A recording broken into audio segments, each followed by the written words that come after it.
Chess is a game that can either take a very long time or not that much time at all. And this was going to be one of those games that would end quite quickly. This was round 5 of the European Women's Blitz Chess Championship, and I was facing Women International Master Trisha Kanyamarala from Ireland.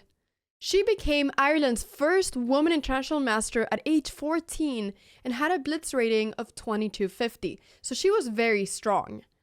Now, I had just beaten an IM, so I was feeling pretty confident coming into this round, and I just thought that if I managed to win this game as well, I'm going to be having the tournament of my life. So I was pretty calm and relaxed, and I was just waiting for the arbiter to give us the sign to start the games. Finally, after a while he did, we shook hands and I started the clock. So she played d4, I replied with d5. She went c4, I went e6. This was a queen's gambit declined, an opening that is known to be very solid. Nobody would think that this game would end quite quickly from here.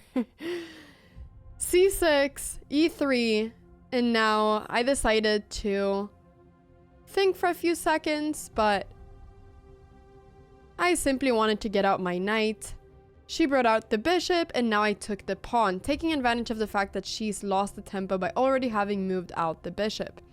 So I played b5, and here I should just play bishop e7 and castle instantly.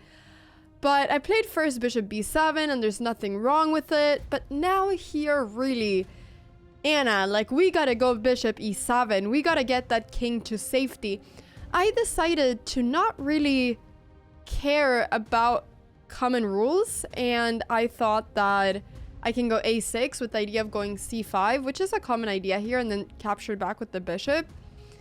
Once again here, I should probably just simply bring out my bishop, but instead I attacked the knight, and after the knight moved, I was feeling very confident, so I thought that she had blundered a pawn.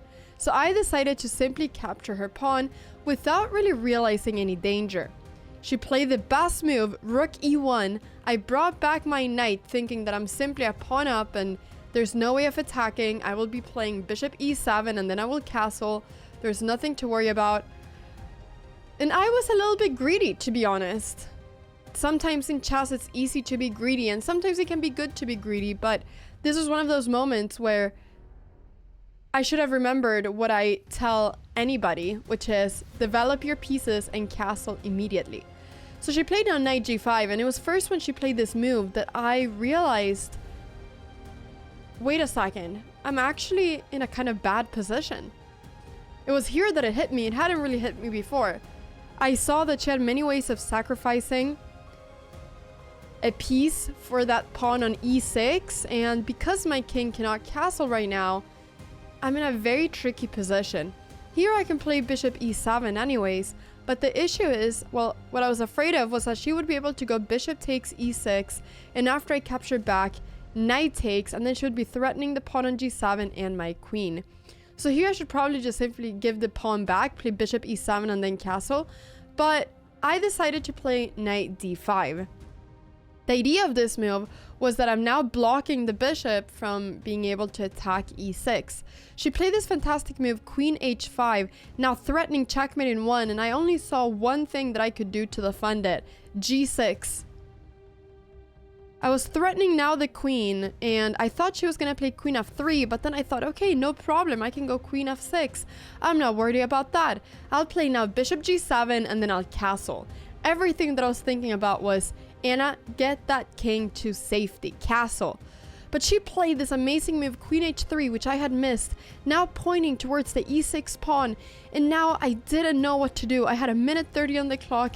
I had plenty of time to figure this out, but I just didn't know what to do. How would I stop all of her attacks towards that pawn? I thought I must play my bishop out now so that I can castle. I played bishop e7, threatening now the knight, and I thought if knight takes e6, it's fine. I was hoping, but in this moment, there is one move that is brilliant that she can play, and I started seeing it right now, and I was starting to get worried that she was gonna play it. She took her time here looking at everything that she could do, But there is one move that Chess.com will give a double exclamation mark for. She wanted to do it, she'd seen it, and she did it. Knight takes f7, a brilliant move. I instantly took it back because there was nothing else to do. And after she infiltrated with her queen on e6, I just knew that my king was in deep, deep trouble. At first, I wanted to go king f8, but then I realized that her bishop would be able to infiltrate by going bishop h6 check. And now I just didn't know how to survive this. I thought, okay, maybe I have to go king g7, but then I'm simply going to be losing a piece. And after she takes my knight and then my bishop on e7.